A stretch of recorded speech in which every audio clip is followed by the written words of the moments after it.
코로나19 백신 접종을 시작한 지 오늘로 일주일이 지났습니다. 백신을 접종한 뒤 사망한 사례는 지금까지 7건이 확인됐습니다. 이들은 모두 기저질환을 앓고 있었고 백신 접종과의 연관성은 아직 확인되지 않았습니다. 이재갑 한림대 강남성심병원 감염내과 교수와 백신 이야기를 좀 더 해보겠습니다. 어서 오십시오. 네, 안녕하세요. 월요일에 백신 맞으셨죠? 네, 월요일에 백신, 화이자 백신으로 접종했습니다. 화이자 백신으로. 예. 뭐 이상 반응이나 후유증 같은 게 전혀 없으셨습니까? 접종한 날 저녁부터 다음 날까지 이제 접종 부위만 좀 뻐근한 정도만 있었고요. 특별히 뭐 미열이라든지 뭐 근육통이 심하거나 이러진 않았었습니다. 네.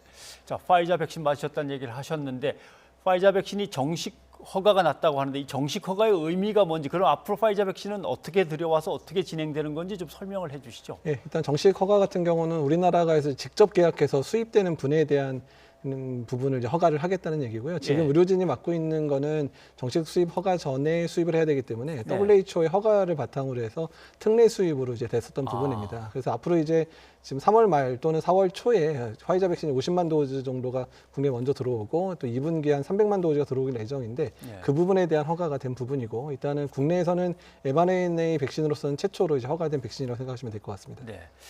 뭐 조금 전에 전해드렸습니다만 백신 접종 후에 숨진 분들이 이제 신고된 것이 7건이 됐습니다. 네. 백신 때문에 숨졌다, 백신을 맞은 뒤에 뭔지 모르지만 숨졌다. 이제 확실하게 이제 전달이 잘 안 되기 때문에 여기서 늘 문제가 생기곤 하는데 아직도 그래서 불안해하는 분들이 계시거든요. 지금까지 확인된 건 아무튼 없는 거죠. 예, 일단 확인된 거는 백신하고 직접적인 인과관계가 증명된 사례는 아직까지는 없고요. 일단 이 부분에 대해서는 정밀 이제 조사, 역학조사하고 부검 등이 아마 실시될 거고 한 2, 3주 내에 결과가 나올 예정입니다. 근데 외국의 사례를 보더라도요. 그러니까 미국만 하더라도 화이자나 모더나 백신 맞은 사람 중에 1000여 명이 백신 접종 이후에 그냥 시간적인 연관성을 가지고 사망을 했었는데, 모든 경우에 대해서 검토가 끝났지만 이제 백신에 의한 게 아니라고 증명이 사실됐었고요. 영국에서도 100여 명의 사망자가 있었지만 일단 그건 아스트라제네카 백신과 화이자 백신이 다 같이 접종 대상인데 백신에 의한 사망은 아니다라고 이미 증명이 된 상태여서 우리나라의 상황 자체도 영국이나 미국의 상황과 크게 다르지 않을 거라고 예상을 하고 있습니다. 근데 이제 흔히 전달되는 내용은 나이 많으신 분인데 백신 접종을 받으셨다. 물론 기저질환은 있었다. 근데 돌아가셨다. 그러면 아예 좀 이렇게 그런 분들은 안 맞으시면 기다렸다가 나중에 맞으시면 되는 거 아닌가라고 해서 또 나이 많으시고 기저질환 있으신 분들 뒤로 다 미룬다. 그러면 또 다른 문제가 발생합니까? 왜냐하면 현재 국내에서 이제 사망자의 그 연령별 분포를 보면요, 80대 이상이 전체 사망자의 20%가 넘고요.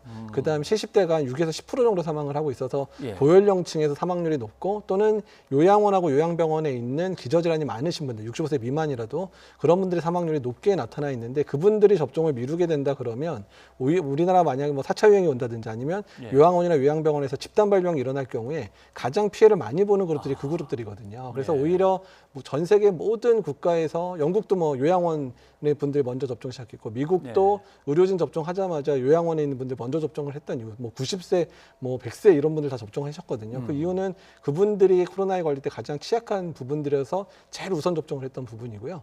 그래서 이런 부분들을 통해서 사망률을 낮출 수 있는 부분들을 선택하는 게 현재로서는 가장 중요한 백신 접종의 전략입니다. 그분들이 백신 접종을 안 했다가 코로나19에 감염될 경우는 뭐 바로 사망률이 확 높아지니까 그것이 훨씬 더 이득이 있다라는 말씀이군요. 접종하는 것이. 알겠습니다.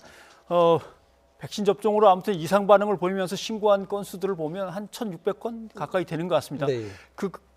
들어온 것들을 쭉 살펴보실 때 이 정도면 뭐 안전에 무리가 없다 이렇게 생각하시는지요? 예, 일단 20만 명 정도가 맞았고요. 일단 1,500건 정도의 신고가 있었는데, 대부분은 뭐 이제 발열이라든지 근육통이라든지 이런 이제 경증에 해당된 이상 반응이기 때문에요. 이 정도의 상황이라 그러면 일단은 뭐 크게 문제없이 접종이 이루어진다고 보고 있고요. 외국의 사례나 국내의 사례나 이런 부분들이 뭐 특별히 문제가 될 것 같지는 않고, 우리나라 사례가 좀 많아 보이는 이유들은 좀 적극적으로 지금 그걸 정부 차원에서 이제 자료 수집을 하고 있는 상황들이거든요.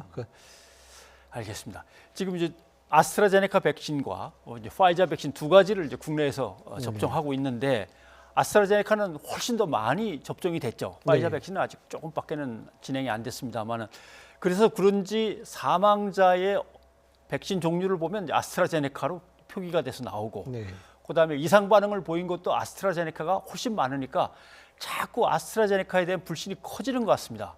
이걸 어떻게 설명해야 될까요? 일단 접종 대상자부터 확인해야 되는데요. 지금 전체 접종의 거의 90%가 이제 아스트라제네카 백신이고 또한 접종 대상이 요양원하고 요양병원의 종사자고 환자 입소자거든요. 그다음에 화이자 백신은 5만 5천 명분 들어왔는데 다 젊고 건강한 의료진들만 접종을 하고 있습니다. 그러면 당연히 접종 수가 많은 곳에서 이제 이상 반응 신고 수가 당연히 많을 수밖에 없는 데다가 게다가 요양원과 요양병원에 입소해 있거나 입원해 있는 환자분들 대상이다 보니까 사망 사례도 그쪽에서 나오는 것처럼 보일 수밖에 없는 상황인 거죠. 그러니까 추후에 이제 화이자 백신이 본격적으로 도입이 돼서 화이자 백신이나 뭐 아스트라제네카 백신이나 뭐 존슨앤존슨 백신이 다 이제 같이 접종되는 상황이라 그러면 아마 접종 분율들은 대부분 비슷할 거로 보입니다.